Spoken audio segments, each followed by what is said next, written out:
আমি বাংলাদেশ সরকারকে এবং দেশের যারা চিন্তাশীল আছেন, রাজনীতি করেন, সকল পর্যায়ের সাধারণ মানুষ, আমি সবাইকে আহ্বান করে বলতে চাই, হিজবুত তাওহীদ আন্দোলন পরিষ্কারভাবে যে বক্তব্য তুলে ধরতে চায় তা হচ্ছে এই: এতদিন থেকে আপনারা মানুষের তৈরি বিধান দিয়ে অর্থনীতি, রাজনীতি তথা রাষ্ট্র পরিচালনা করেছেন, কিন্তু পরীক্ষা নিরীক্ষা হয়েছে, এক্সপেরিমেন্ট হয়েছে, আমাদের অভিজ্ঞতা হয়েছে। মানুষের তৈরি বিধান মানার কারণে আমরা শান্তি পাইনি, আমাদের জীবন আরো নিরাপত্তাহীন হয়েছে, আমাদের অফিস আদালতে ঘুষ দুর্নীতি আরো বেড়েছে, আমাদের মামলা মোকদ্দমার জট আরো বেড়েছে, আমাদের জাতীয় স্বার্থ আজকে হুমকির মুখে, আমাদের জাতীয় ঐক্য, সংহতি, সার্বভৌমত্ব আজকে হুমকির মুখে।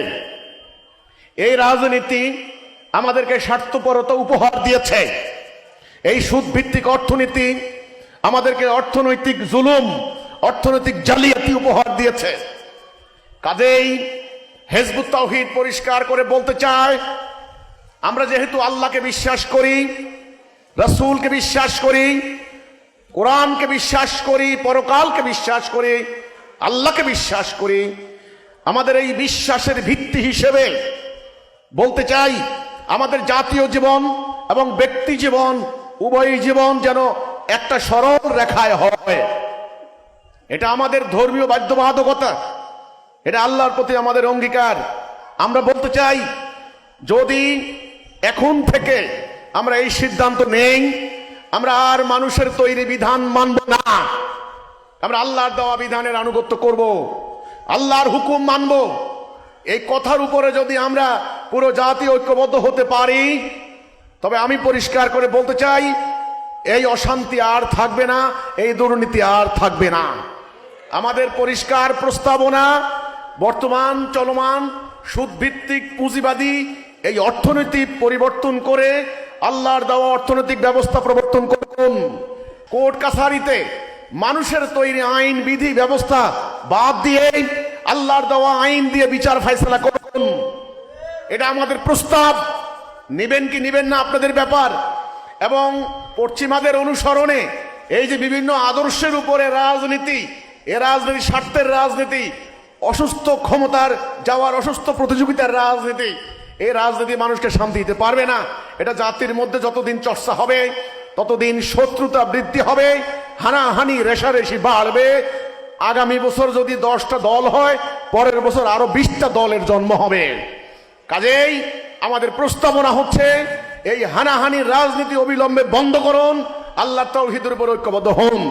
এবং আমাদের আরেকটি প্রস্তাবনা, আল্লাহর ইসলাম, পবিত্র ধর্ম ইসলাম, ইসলাম নাজেল হয়েছে মানুষের মুক্তির জন্য। ইসলামকে ব্যবহার করে কেউ ব্যক্তি স্বার্থ উদ্ধার করতে পারে না, কেউ অপরাজনীতি করতে পারে না, কেউ উগ্রবাদী কর্মকাণ্ডে ধর্মকে ব্যবহার করতে পারে না। যারা মানুষের ধর্মীয় সেন্টিমেন্টকে হাইজ্যাক করে নিয়ে জাতি বিনাশী কর্মকাণ্ড ঘটায়, মানুষের ইমানকে ভুল খাতে প্রবাহিত করে ব্যক্তি স্বার্থ উদ্ধার করে, এই ধরনের ধর্ম ব্যবসায়ীদের বিরুদ্ধে সমগ্র জাতি ইস্পাত কঠিন ঐক্যবদ্ধতা গড়ে তোলার জন্য আমরা আহ্বান জানাচ্ছি।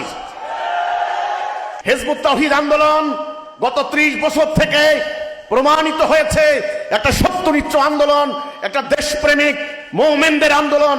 হিজবুত তাওহীদ গত 30 বছরে কোনো অন্যায় করে নাই, কোনো আইন ভঙ্গ করে নাই। হিজবুত তাওহীদ এ পর্যন্ত 3 শতাধিক জায়গায় আক্রান্ত হয়েছে, আমাদের 5 জন ভাই বোন শহীদ হয়েছেন। সর্বশেষ রংপুরে আমাদের বাড়িতে হামলা চালিয়ে আগুন দেওয়া হয়েছে, লুটপাট করা হয়েছে, কিন্তু আমরা কোনো আইন ভঙ্গ করি নাই। কেউ বলতে পারবে না হিজবুত তাওহীদ একটা টাকা কোথাও পাচার করেছে, কেউ বলতে পারবে না বাংলাদেশের কোথাও হিজবুত তাওহীদ কোনো অন্যায় করেছে, কোনো আইন শৃঙ্খলা বাহিনীর সঙ্গে সংঘাতে জড়িয়ে পড়েছে।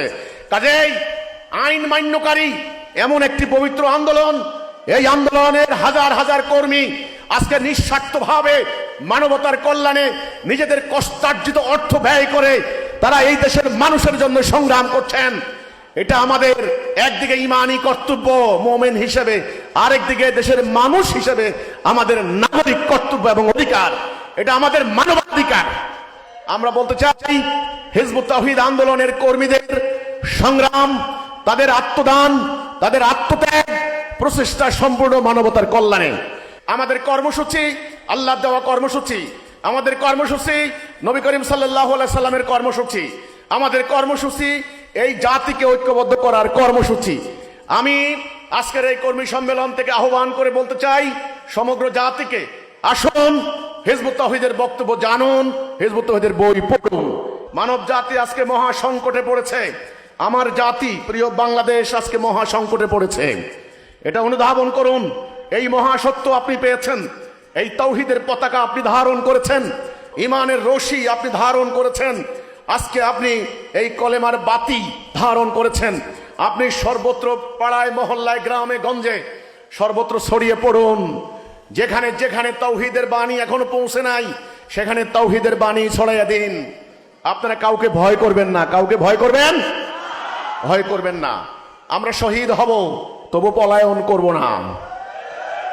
আমরা শহীদ হব তবু আমরা শয়তানের দাসত্ব করব না, আমরা ইবলিসের আনুগত্য করব না। আমি হিজবুত তাওহীদের ভাই বোনদেরকে বলতে চাই, আজকের এই সম্মেলন থেকে আমাদের এই শপথ হবে, অতি অল্প দিনের ভিতরে এই বাংলাদেশের 16 কোটি মানুষের কাছে আমরা আমাদের এই বার্তা পৌঁছে দেব ইনশাআল্লাহ।